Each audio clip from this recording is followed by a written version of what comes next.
पहले तो ब्रजो उपासना पद्धति क्या है, ये बहुत निगूढ़ है। भगवत प्राप्ति के अनंत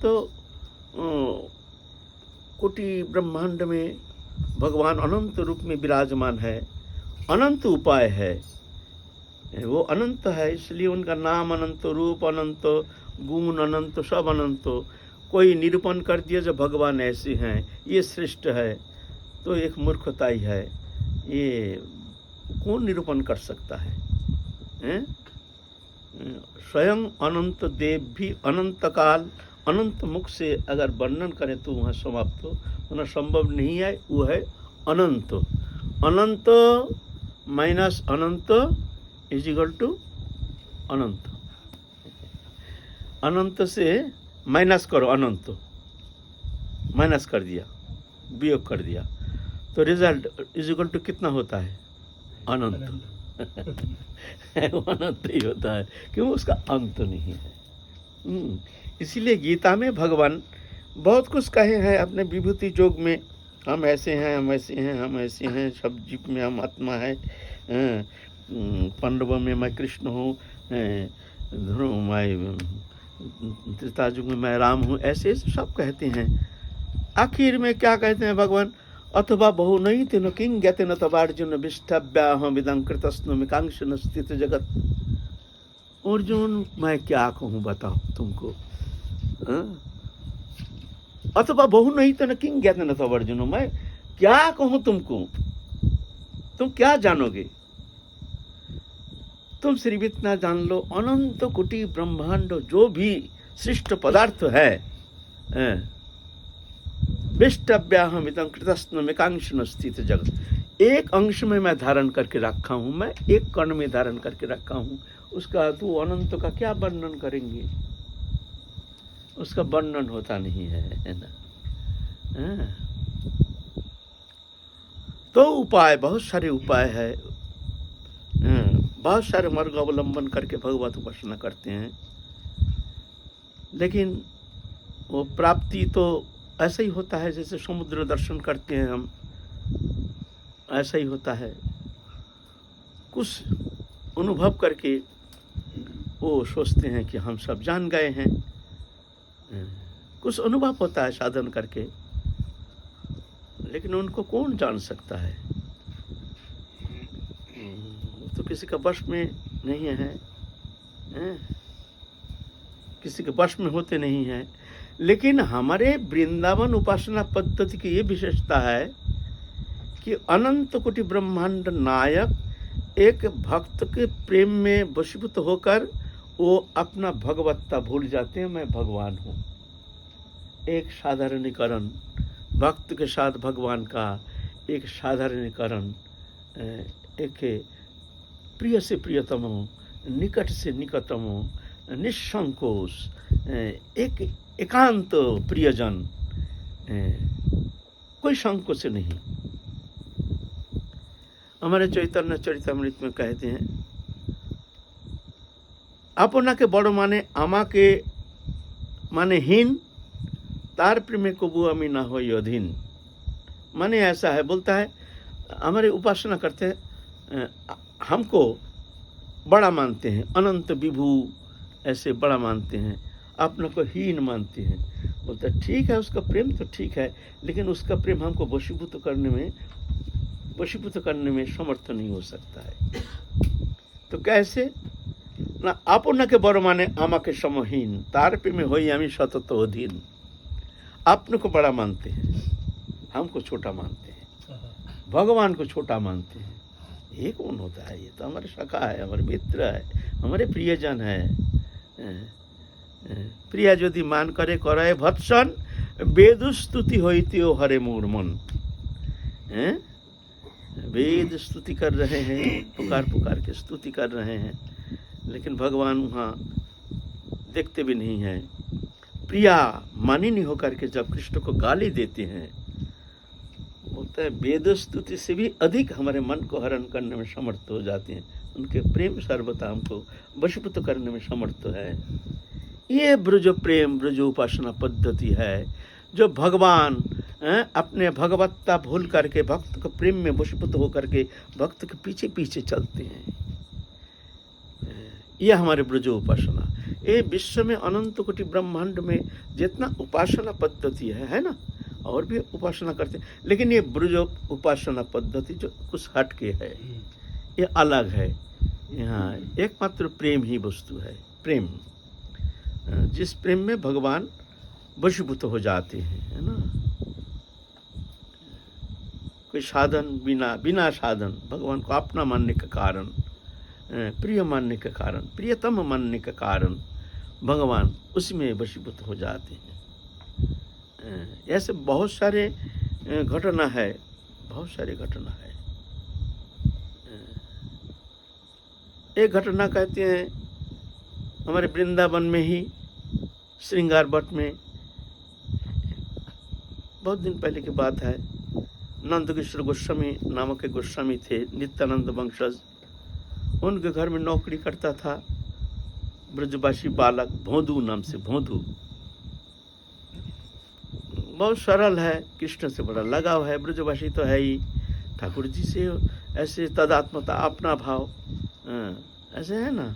ब्रजवासी में जो स्वाभाविक भाव है वो हम में होना संभव नहीं है। ये स्वाभाविक ही है ना, स्वाभाविक ब्रज में ब्रजवासी भगवान के प्रति जो लगाव है, जो प्रेम है, जो साधन करके भी हम उस स्वाभाविक स्थिति में पहुंच नहीं पाएंगे भगवान से ऐसे लगाव। एक ब्रजवासी गए बिहारी जी दर्शन के लिए, एक ऊंचा गांव के है, ब्रजवासी है, गुआरिया गमार है,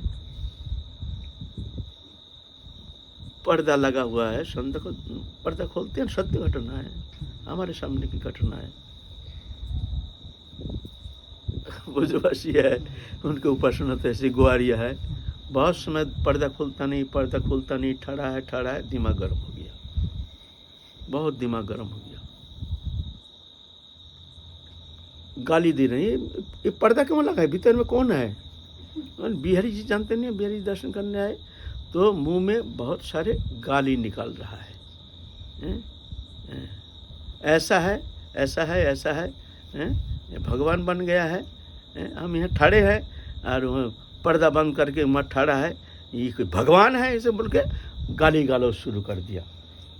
बहुत समय के पट खुलता नहीं है तो गुस्सा किया, और सखा भाव है, मुंह में जो बुरी गाली है ना, वो गाली निकाल रहा है मुंह से, गुस्सा आ गया। और पंडा लोग तो बड़ा नाराज हो गया, अरे ये तो पागल है, क्या दिमाग खराब है, तो बहुत गाली देना शुरू कर दिया, कहाँ के बावड़ा कहाँ से आ गया, गाली देने बोलते कैसे भगवान है, हम आए हैं कहाँ बरसना से, और ये तो सब ठाड़े है, और बड़ा भगवान गाली देकर कहते हैं भगवान बन के बैठा है। सारे ऐसे थे करके और सारे गाली, स्वाभाविक भाव है, सरल सीधा है। तो हमको आकर के वो ब्रजवासी कहानी सुना रहे ब्रजवासी। तो ऐसे स्वाभाविक भगवान के प्रति जो प्रेम है, स्वाभाविक अपनापन है, निजीपन है, ये ब्रज उपासना पद्धति एकमात्र सिर्फ ब्रज में ही संभव। ब्रज छोड़ के कुत्रा भी अन्यत्र ऐसी उपासना, ऐसे भावना कृष्ण के प्रति, ठाकुर जी के प्रति एक तदात्मता, अपने आत्मीयता, ऐसे दूसरा कहीं होना संभव नहीं है। ये ब्रज प्रेम ऐसे है जिस उपासना में हम लगे हैं। तो नंदकिशोर गोस्वामी के एक नौकर था, गैया चढ़ाता था। गर्मी के समय जमुना जब पानी कम होती जाती है तो जमुना पार करके मार्ग बन जाते थे गौ चराने के लिए। गए, एक दिन गए तो देखते हैं बहुत सारे गाय बछड़ा लेकर के ठाकुर जी आ गए हैं, कृष्ण बलराम आदि सब आए हैं। परिचय हुआ, भाई तुम कौन हो, तुम कौन हो? हम कन्हैया हैं, हम बलराम हैं, हम मधुमंगल हैं, हम स्तोक कृष्ण हैं, ऐसे परिचय हुआ। अच्छा, तो उनसे दोस्ती हो गया, स्वाभाविक एक भगवान से सत्य है। तो ऐसे रोज गौ चराने के लिए वो मार्ग बन जाते हैं। कृष्ण से दोस्ती हो गया। एक दिन कह रहे हैं, भाई भोंदू, तेरा गोसाई जी को बोल के भाई थोड़ा आटा, घी, चीनी टूनी अगर लाते ना तो हम लोग यहाँ दाल बाटी चूरमा बनाते, अच्छा होता ना। गोसाई जी को बोलना थोड़ा सा, भाई तू ले आना गोसाई जी को बोल करके। गोसाई जी को तो बहुत पैसा है, गरीब तो है नहीं, उनका चीला चीटी बहुत है, मांगने से तो मिल जाएगा। तो एक दिन गए हैं, भोंदू आकर के कहते हैं, गोसाई जी हमारी शाखा है ऐसे, वृंदावन वो माडवन में आते हैं गौ चरण के लिए, कृष्ण है, बलराम है और ऐसे सब शाखा लोग आते हैं। तो कह रहे हैं तो दाल बाटी चूरमा बनाएंगे, कुछ आटा घी आदि देने के लिए आग्रह कर रहे हैं, आपकी इच्छा हो तो। बोलते क्या बोलता है भोंदू, ये पागल, कहाँ कृष्ण बलराम आए हैं। तो सोचते हैं ब्रजवासी है, हो भी सकता है, अच्छा जा ठीक है ले जा। मन में सोचते हैं भाई हो भी सकता है, ये ब्रज में तो अचिंत प्रेम है, अचिंत भावना है, ये कौन माइक विचार के द्वारा वो निरूपण करेंगे, ये तो संभव नहीं है।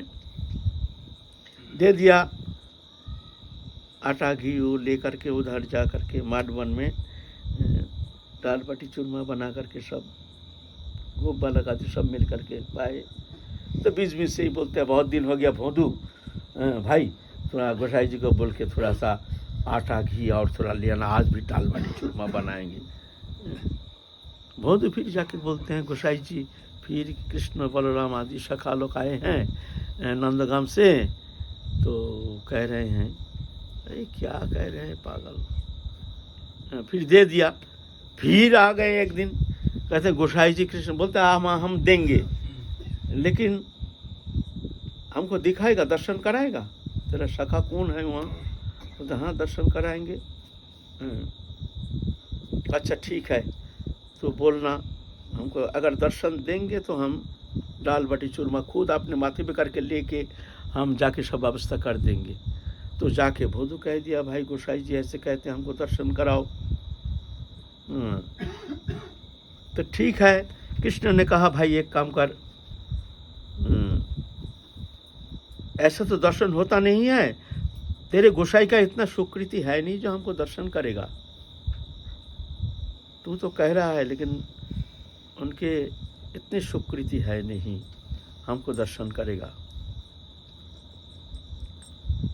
तो भोंदू नाराज हो गया, शक भाव है, भाई हम तुमसे नहीं खेलेंगे, हमारा गाय अलग करो, अलग करना शुरू कर दे, कल से हम तुमसे कोई मतलब नहीं रखेंगे, तुम अपना खेलो भाई, अपना गौ चढ़ाओ, हमसे कोई लेना देना नहीं। हमारे गोसाई जी को, गोसाई जी इतना दाल बाटी चूरमा तुमको खवाए हैं और तुम गोसाई जी को दर्शन नहीं दोगे, बोलते हो जो तुम्हारा इतनी सुकृति है नहीं। तो भाई हमारा गाय अलग करो भाई, तुम ऐसे भाई ठीक नहीं है, हम तुमसे दोस्ती नहीं करेंगे, कोई दोस्ती का हमारा कोई प्रयोजन नहीं है। अरे भाई भोंदू भाई नाराज नहीं होना, अरे भाई भोंदू भाई सुन, ए भोंदू भाई, जैसे सखा अपने सखा से जैसे बर्ताव करते हैं ऐसे भगवान मना रहे हैं, भाई सुन सुन सुन, ठीक है तेरे गोसाई जी को दर्शन देंगे, बोलना अपने माथे पे करके सब सामान लाना पड़ेगा, सब सामान।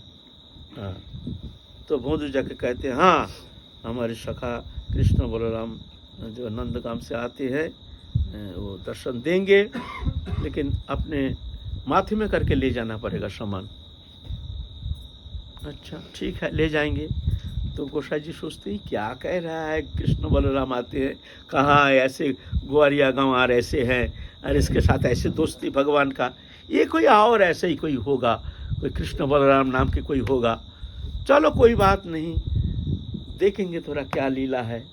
तो गोसाई जी ने टोकरी में भर के घी आटा आदि चीनी पीनी ले करके जमुना में, उसमें गर्मी के समय कम पानी होती है ना, तो पार करके ले गए हैं माडवन गए हैं।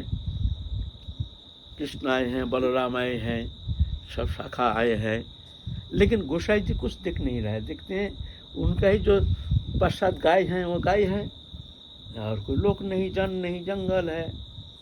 अरे भोंदू कहाँ तेरे सखा कृष्ण बलराम वो लोग कहाँ है, उरो उरो उरो मुझे बताए ना, उन वो यही तो है, वही तो दिख रहा है, ए कन्हैया बोलना बोलना। और गोसाई जी देखते नहीं है, बोलते क्या ये पागल बना रहा है हमको, इतना दूर से हम ढो के लाए हैं, यहाँ ना गाय है ना बछड़ा है ना कोई शाखा है ना कोनो मनुष्य है, जंगल ही जंगल। उसमें तो जंगल था है ना, हम लोग भी जब आए हैं तभी तो जंगल ही जंगल था, माटबन तक 8 किलोमीटर तक जंगल ही जंगल था।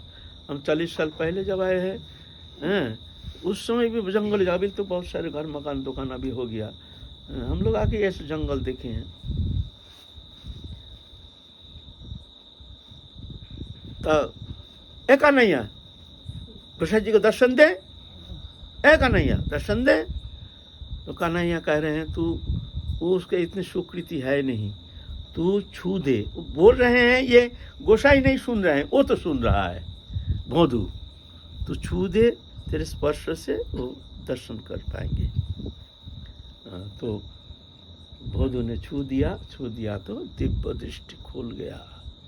देखते वृंदावन के दिव्य, वृंदावन की षड़ वन, जोगमाया कृतो षड़ वन दिव्य वृंदारण्य, वहाँ दिव्य झांकी कृष्ण बलराम सखा, जितना सखा परिवेष्टित अद्भुत दिव्य सब गाय बछड़ा, वो दिव्य दर्शन देख रहे हैं, कृष्ण को दर्शन कर रहे हैं। कृतकृत्य हो गए, धन्य हो गए।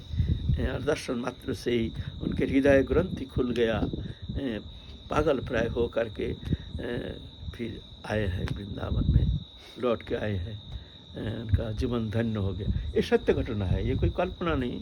ये भक्त जीवन चरित में ये ज़्यादा दिन की भी घटना है नहीं। कितना साल होगा, 100 साल लगभग होगा, ज़्यादा से ज़्यादा ऐसे हैं। तो ये वृंदावन ये सिर्फ प्रेम प्रधान है। यहाँ साधन भजन का उतना प्राधान्यता है नहीं, भाव की प्राधान्यता।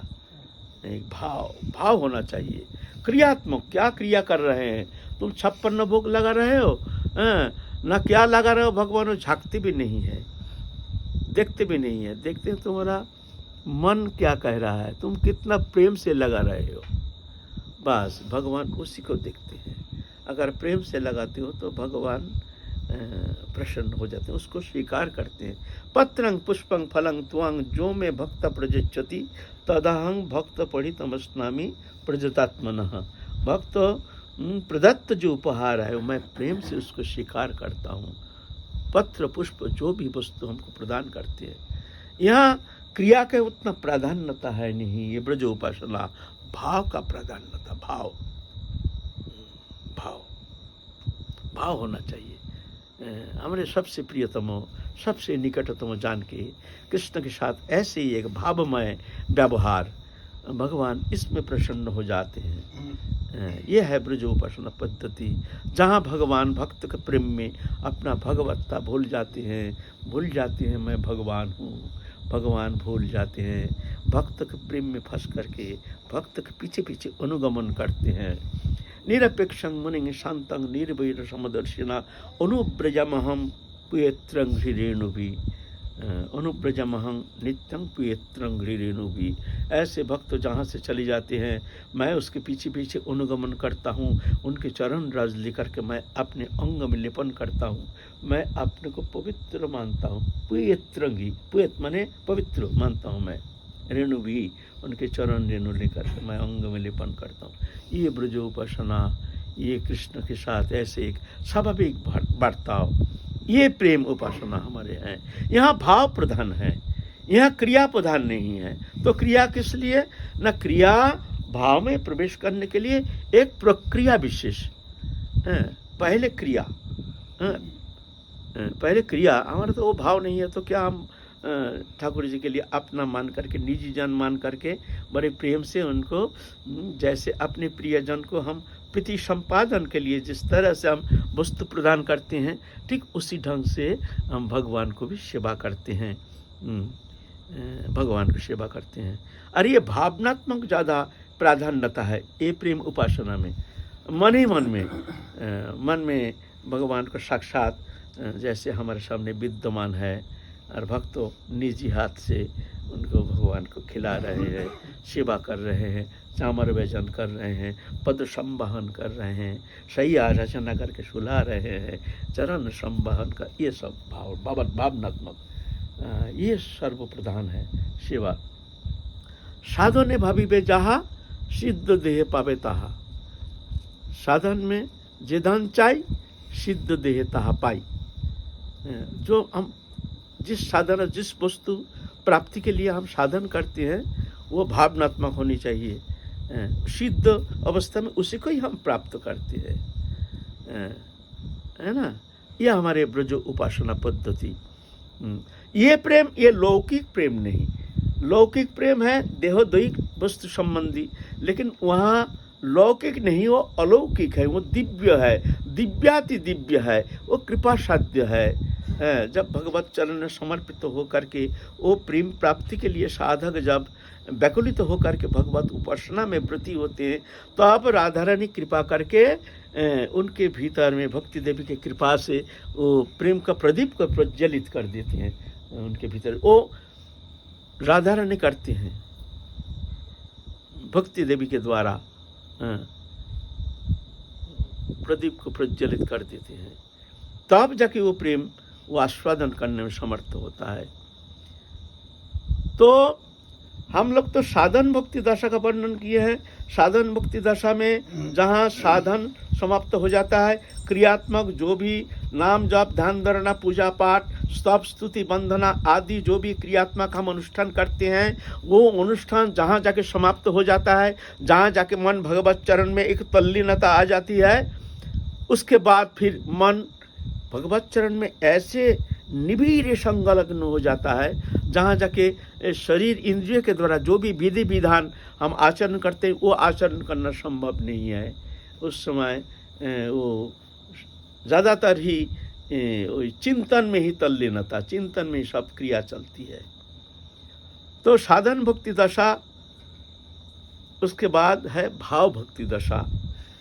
भाव भक्ति दशा है रति की अंकुर। इस रति की अंकुर ये भी प्रेम भक्ति दशा नहीं, वो स्थिति नहीं। साधन भक्ति दशा की अंतिम स्तर में जहाँ जाकर के साधक का मन हर समय भगवत चरण में रहता है, सांसारिक विषय चिंतन के लिए खींच के लाना पड़ता है, किसी भी अवस्था में मन रहता नहीं है, अब विवश होकर भगवत चरण में लग जाता है, चेष्टा करके भी संसारी विषय कोई दृश्यमान वस्तु विषय चिंता करने में असमर्थ हो जाता है। यह साधन भक्ति दशा की अंतिम स्थिति। उसके बाद वो प्रेम रति रूप उसके अंकुर उसके भीतर उद्गम होता है। ये भी परिपक्व दशा नहीं, यहाँ जा करके वो स्फूर्ति दशा प्राप्ति होती है। आँख मूंद करके जैसे साक्षात जुगल किशोर लीला विहार कर रहे हैं साधक, अपने वो स्वरूप प्राप्त करके जुगल किशोर की सेवा में एक तन्मयता तल्लीनता के साथ जुगल किशोर के आनंद वर्धन करते हैं। ये अंतर्दशा में ये भाव भक्ति दशा। ये भाव भक्ति दशा किसी का अंदर, कोई साधक का अंदर किंचित मात्र अंकुरित होता है तो उसका कुछ लक्षण देखने में आता है। ये स्वाभाविक लक्षण। खांति अव्यर्थ कालत्तंग विरक्ति मान शून्यता आशाबद्ध समुत्कंठ नाम गणे सदा रुचि आसक्ति स्तद गुणक्षणे प्रीति स्तद वसति स्थले। ये लक्षण साधक में स्वाभाविकी देखने में आता है। ये लक्षण के द्वारा पहचान होगा। तुम रति स्तर में पहुंचो किंचित मात्र, माने सूर्य उदित हुए नहीं, अब साफ दिखता है, थोड़ा अंधकार हट गया है, कौआ काई काई काई काई कर रहा है, चिड़िया ची ची कर रहा है, थोड़ा साफ हो गया, हाँ दिखता है थोड़ा। ये दशा सूर्य उदित हुए नहीं है, ऐसी स्थिति है। वो शुद्ध प्रेम के किंचित आभास होता है, मात्र किंचित आभास, रति की किंचित अवस्था प्राप्त हो जाते हैं उस समय। उस स्थिति में साधक थोड़ा सा पागल दशा प्राप्त हो जाते हैं, कभी हंसते हैं, कभी गाते हैं, कभी रोते हैं, क्रियाकर्म कुछ होता नहीं है, ऐसी स्थिति। तो ये लक्षण खांति माने बहुत विक्षेप का बहुत सारे कारण रहते हुए भी विक्षेप नहीं होना। अव्यर्थ कालत्तंग पलक के लिए भी भगवत चरण में मन हटता नहीं, एकदम तैल धारावत भगवत चिंतन में एक तल्लीनता, दिन नहीं रात नहीं, निद्रा तो कहाँ छूट जाती है।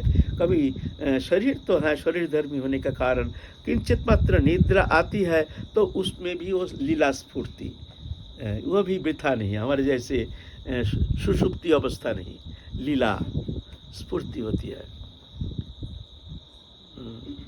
विरक्ति, कोई भी दृश्यमान जागतिक वस्तु पदार्थ के प्रति किंचित मात्र आसक्ति नहीं,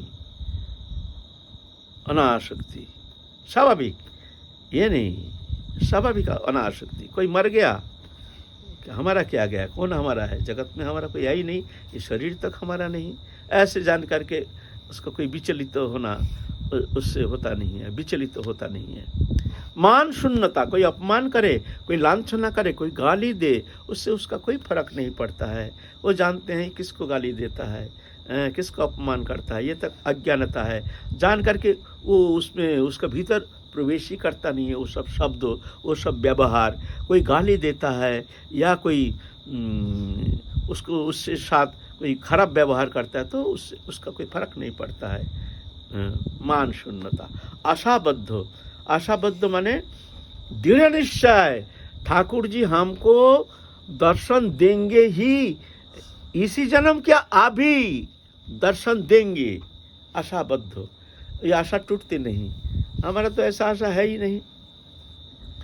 हाँ, हम लोग भजन करते हैं लेकिन यहाँ कहाँ, हम लोग क्या धारणा करते, न जाने कितना जन्म बीत जाएगा ठाकुर जी को प्राप्ति करने में। भीतर में हमारा ये धारणा, विश्वास ही नहीं है।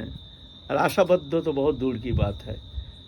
न जाने हमारा ये दुर्बल, हमारे मन ऐसे मलिन, हमारे ऐसे विषय बुद्धि, हम ऐसे तुम्हारे कुसंस्कार संपन्न, ऐसे सब कुकृति करके आए हैं। तो इस अवस्था में हमको तो इस जन्म में भगवत प्राप्ति क्या, ना जाने कितना जन्म बीत जाएगा। बस ये धारणा ही तुम्हारा जाके आगे का रास्ता बंद हो जाता है। कभी साधक को भजन करते समय, जो भगवत प्राप्ति करने के लिए ये वृंदावन में आए हैं, महापुरुष का पदाश्रय करके जो साधन में लगे हैं, उसके मन में कभी ये निराशा, कभी स्थान प्राप्त होना नहीं चाहिए। भगवान कोई शास्त्र में, कोई पुराण में ऐसा शब्द कहा नहीं जो ये पापाचारी, अभिचारी, दुराचारी, व्यभिचारी, कुविचारी, कदाचारी ये हमको प्राप्ति कर नहीं सकता है। ऐसा शब्द कहीं है नहीं कोई पुराण में। कोई हो तो हमको बताना जहाँ हम झूठ कह रहे हैं। अगर कोई है, हम चैलेंज देते हैं, हम सुना है जो कोई पापाचारी, कदाचारी, कुविचारी, व्यभिचारी, अभिचारी ये भगवत प्राप्ति करने में असमर्थ हो, ऐसा शब्द अगर कह दिया तो हम कान पकड़ लेंगे जहाँ हमने झूठ कहा है। ऐसा कोई शब्द कहीं है नहीं। बल्कि भगवान कहते हैं उपी चेत सुदुराचर भजत माम अनन्य भाग साधुरव सम्मंतव्य सम्मक भवसित ईश क्षिप्रंग भवति धर्मात्मा सलक्षंति निगच्छति कौंतो प्रतिजानी न मे भक्त पुनश्यति। ऐसे दुराचारी व्यक्ति, उपी चेत सुदुराचारो, दुराचारी माने व्यक्ति का विशेषण है, ये व्यक्ति दुराचारी है। और सुदुराचारी है माने विशेषण का भी विशेषण, दुराचारित्व का विशेषण, विशेषण का विशेषण। सुदुराचारी, सुदुराचारी शब्द का माने है ऐसा कोई पाप कर्म किए नहीं है, उसको कहते हैं सुदुराचारी। सब रकम सर्व प्रकार पाप ऐसे कर्म जो किए हैं उसको कहते हैं सुदुराचारी। वो भी अगर मेरे शरण में आता है तो अर्जुन तुम उसको दुराचारी नहीं समझना, साधु समझना। बोले साधु समझी को कदाचारी दुराचारी है, बोलते क्या हुआ उसमें क्या है, क्षिप्रंग भवति धर्मात्मा, बहुत जल्दी मैं उसको धर्मात्मा बना देता हूँ। मेरे शरण में जब आया है तो हम उसको छोड़ेंगे थोड़ी। कौन तो अर्जुन तुम प्रतिज्ञा करके कह सकते हो ऐसे दुराचारी भक्त भी मेरे शरणापन्न हो जाते हैं तो उसको मैं नष्ट होने नहीं देता हूँ। न में भक्ता प्रणश्यति, ये कहते हैं शास्त्र, ऐसे कह रहे। तो भाई तुम ऐसे निराशा लेकर क्यों बैठे हो कि हमको इस जन्म में भगवत प्राप्ति होगी नहीं, हम कितना कदाचारी, दुराचारी, व्यभिचारी, अभिचारी। ये भावना जो है ये हमको आगे चलने नहीं देते हैं, साधक को भक्ति जगत से हटा देते हैं। हमारे ये जन्म में कुछ होगा नहीं, बस ये भावना आ गया, मान लो तुम भजन से हट गया, तुम्हारे विश्वास ही नहीं थी, क्या तुम भजन करोगे। बल्कि क्या समझना चाहिए, पापाचारी, अभिचारी, कदाचारी, कुछ भी हो, कैसे भी हो, हम तुम्हारे हैं, हम तुमको अवश्य प्राप्त करेंगे।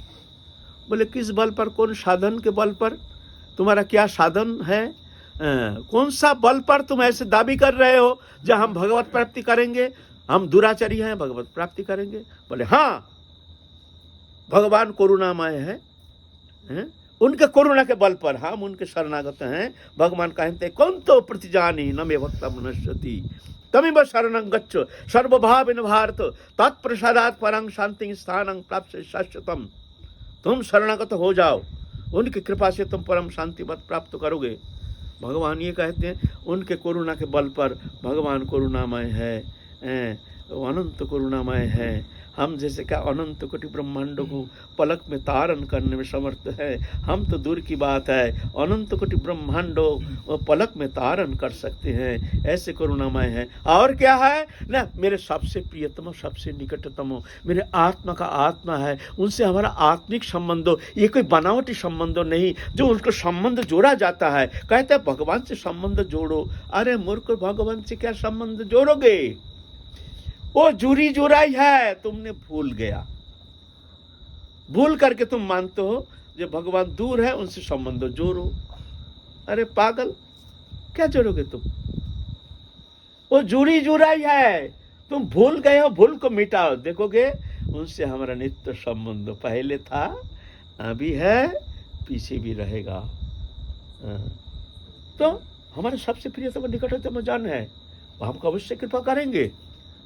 हमारे बल क्या है ना, बल हमारा कुछ नहीं, हमारे करुणा के बल है। हमारे प्राणेश्वरी राधा रानी अपार करुणामयी, हम उनके शरण में है, वो हमको अवश्य कृपा करेंगे। हम कैसे भी हैं, उनके शरण में जब आए हैं, हमको छोड़ेंगे नहीं, किसी भी अवस्था में हमको छोड़ेंगे नहीं। हम पापाचारी, अभिचारी, व्यभिचारी, कुभिचारी, कदाचारी कैसे भी हों, हम शरण में आए हैं। वो है शरणागत वत्सल। ना में भक्ता प्रणश्यति, मेरा भक्त नष्ट नहीं होता है, हम उसको नष्ट होने नहीं देते हैं, है ना। इसीलिए भजन कम हो वो भी अच्छा है, लेकिन ये कभी मन में स्थान नहीं देना चाहिए जो हम इस जन्म में ठाकुर जी को प्राप्त नहीं कर सकते हैं। हमारी इतना सुकृति है नहीं। तुम क्या सुकृति का बल दिखाते हो? कौन सा सुकृति है जिस सुकृति के बल पर तुम कहते हो हम भगवत प्राप्ति करेंगे? अनंत काल घूम के भी तुम उतना सुकृति तुम्हारा है नहीं जो भगवत चरण प्राप्त करोगे, उनके प्रेम सेवा, भगवत चरण प्राप्ति। और ये तो प्रेम सेवा प्राप्ति है, ये तुम कौन सा सुकृति से प्राप्त करोगे? ये तो कृपा साध्य है। इसीलिए मन से संपूर्ण रूप से हटा दो। हमसे बहुत भूल हो गया, और ये भी गारंटी नहीं ठाकुर जी और भूल होगा नहीं, और भी भूल हो सकता है, लेकिन हम तुमको प्राप्त करेंगे इस जन्म में। तुम्हारी कृपा, तुम्हारी करुणा के बल पर हम तुमको प्राप्त करेंगे। भूल हुआ है, और भी हो सकता है, हम गारंटी तुमको नहीं दे सकते ठाकुर जी आप हमसे और भूल होगा नहीं। बोलते ये भी हम गारंटी देंगे नहीं तुमको। हम जब तुम्हारे शरण में आए हैं, तुम हमको परिशुद्ध कर लोगे। तुम ऐसे करो जे हमारे कायम मन वचन से हमारे द्वारा कोई भूल ना हो, बस ये तुम जानो। हम तुम्हारे शरणागत हैं, तुम हमको रक्षा करो। हम गारंटी तुमको नहीं दे सकते हैं, हमसे और भूल होगा नहीं, लेकिन तुमको करुणा करना पड़ेगा। तुम करुणामय हो। शरणागत वत्सल, शरणागत वत्सल, शरणागत को भगवान रक्षा करते हैं, अभय देते हैं। माँ भई, माँ भई, माँ भई, तुम मेरे शरण में आ जाओ। तमेव शरणं गच्छ सर्वभावेन भारत तत्प्रसादात् परं शांति स्थानं प्राप्त शाश्वतम। तुम सर्वत भाव से कायम मन वचन शरणागत हो जाओ, मन से, तन से नहीं, क्रिया से नहीं। जो क्रिया चल रहा है चलने दो, जो कर्म हो रहा है होने दो। संसार में रहो, चाहे विरक्त में रहो, कहीं रहो, कैसे भी रहो, मन से समर्पित हो जाओ, तो फिर जाके कोई चिंता नहीं। कौन तो प्रतिजानी न में भक्ता प्रणश्यति। भानुखोर में एक वृद्ध बाबा, लंगड़ा बाबा थे, और उनका जलदोरी हो गया था, तो उनका सेवा में था और एक बाबा, लेकिन किसी कारणवश उनके ऊपर बहुत असंतुष्ट हो गए। हॉस्पिटल में ले गए, सेवा में कोई त्रुटि के कारण बड़ा नाराज हो गए, उनसे बात करना, मुंह देखना बंद कर दिया। तो जो बाबा है, लंगड़ा बाबा थे। तो हमको वो बाबा कह रहे हैं जो आप थोड़ा बाबा को, वो लंगड़ा बाबा को बोल दीजिए जो हमको क्षमा कर दे, हमसे बहुत गलती हो, कोई गलती हो तो हमको क्षमा कर दे, हमारे सेवा में कहीं त्रुटि हो गई हो तो हमको क्षमा करने के लिए आप बोलना। ये बहुत नाराज़ हो गए हमारे ऊपर। वैष्णव नाराज़ होने से हमारा भजन तो होगा नहीं। हमको बोला है। और वो बाबा, लंगड़ा बाबा हमको बहुत मानते थे। हम उस पर प्रेम सरोवर में रहते थे। हम एक दिन गए, जाके वो बाबा हमसे बहुत प्रेम करते थे। हम जो कहते थे उसको थोड़ा मान्यता देते थे। हमने बोला बाबा देखिए आप वृद्ध अवस्था है, आपका शरीर भी ठीक नहीं है, इस स्थिति में कब शरीर छूट जाए तो किसी वैष्णव से देश रखना उचित नहीं है, ये आपके लिए तो अच्छा नहीं है, क्योंकि अब तो समय भी आपका वृद्ध अवस्था आ गया है, सबकी प्रसन्नता ये आपके लिए मंगलकारी होगी, तो आप बाबा को क्षमा कर दीजिए। मैंने देखे ये हमारा होम्योपैथिक डोज ना थोड़ा पावर कम हो गया। हूँ कर रहे, लेकिन मन से गया नहीं। ठीक है ऐसे कर रहे हैं। हमने देखा हमारा डोज कम हो गया, पावर नहीं है, इसमें थोड़ा हाई पावर देना पड़ेगा। तो हम क्या किए, क्या अब ठाकुर जी प्रार्थना करें, हे राधा रानी कुछ ऐसे बुद्धि तो हमको जो ऐसा कुछ शब्द कह दे जिससे इनके भीतर से बीज एकदम नष्ट हो जाए। अचानक ठाकुर जी हमको बुद्धि दी। हम कहते हैं अच्छा बाबा ये कहिए, हम लोग अनंत काल कितना पाप ताप करके फिर जाके कैसे सुकृति के कारण ऐसे मनुष्य जन्म हमको मिला है, फिर जाके वृंदावन में आए हैं, भजन कर रहे हैं, साधन कर रहे हैं, है ना। तो हम तो ठाकुर जी से प्रार्थना करते हैं जो प्रभु हमारे अनंत काल के जो पाप ताप जो भी है आप क्षमा कर दो प्रभु, कृपा करके आपके शरण में हमको ले लो, आप क्षमा करो प्रभु। हमारे चेष्टा के द्वारा शोधन करके आपके चरण सान्निध्य प्राप्त करना कदापि संभव नहीं है, प्रभु हमको क्षमा कर दो। वो क्षमा करने से ही जा कर के संभव है, नहीं तो हमारी इतना पाप राशि इससे मुक्त होना संभव नहीं है ना बाबा। तो बाबा बोलते हाँ बात तो सही है, बात तो सही है। तो हम कहते अच्छा बाबा ये बोलिए, आप जब ऐसे प्रार्थना करेंगे प्रभु हमारे अनंत काल के जितना पाप ताप है सब हमको क्षमा कर दीजिए, आप करुणामय हैं, आप क्षमा करने से फिर जा करके हमारे क्षमा हो सकती है, नहीं तो अपने चेष्टा के द्वारा भोग करके ये पाप भोग करके तो हम इससे मुक्त होना संभव नहीं है। तो प्रभु तो उस समय तुमको कहेंगे जे हे भक्तगण हम तुमको क्षमा कर देंगे, पहले तुम कहो तुम क्या सबको क्षमा कर सकते हो?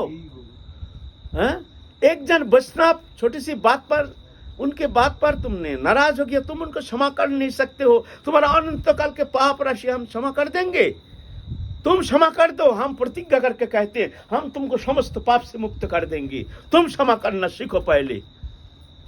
भाई बोलते ही उनका भाई एकदम हाई डोज 1 लाख पावर का एकदम डोज ना जाने कैसे भर गया।